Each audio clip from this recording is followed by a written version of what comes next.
આયોજકોને મોઢું દેખાડીને તું નીકળી જાવ, તારી પાસે પ્રોગ્રામ નહીં કરવા દો. અને આયોજકો પાસે ગયા અને કીધું ભાઈ આવું ઘટના છે આ ફોન. અને આયોજકોને મેં કીધું હું હવે એકલો વાહે વધ્યો છું, હું કાર્યક્રમ કરી લઈશ. આયોજકોએ કીધું કે કાંઈ વાંધો નહીં ભાઈ, એવી તકલીફ હોય તો જવું પડે. અને બરોબર 10 વાગ્યા પ્રોગ્રામ હજી શરૂ કરવાની અમે તૈયારી કરી, એમાં આઈમાં પધાર્યા. અને ત્યારે સુરેશભાઈ ભેળિયા બહુ સારા ગાતો. અને આઈમાં મને કીધું, મને કે સુરો ક્યાં? આઈ લક્ષ્મીમાં કીધું, મને કે સુરો ક્યાં? મેં કીધું માં આવી 2 ઘટના ઘટી છે ને એમાં સુરેશભાઈ હમણાં 15 મિનિટ પહેલા જ અહીંથી નીકળી ગયા છે. અને માના મોઢામાં શબ્દ નીકળ્યા, મને ખાસ યાદ છે.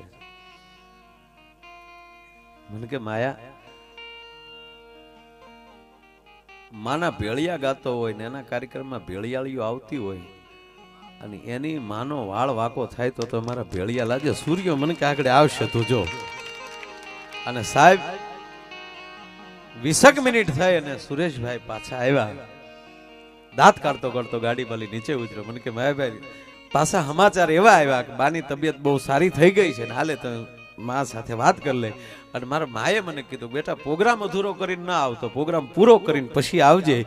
એક માના મોઢામાંથી વચન નીકળે, આ કોઈ આ ઘટના નાની હુની ન કહેવાય. અને થોડાક સમય પહેલા જ માએ વાત કરી મને કે ભાઈ પ્રોગ્રામ કરવો છે. મેં પેલો રાજીપો વ્યક્ત કર્યો. મેં કીધું માં મારી પોતાની ઈચ્છા છે.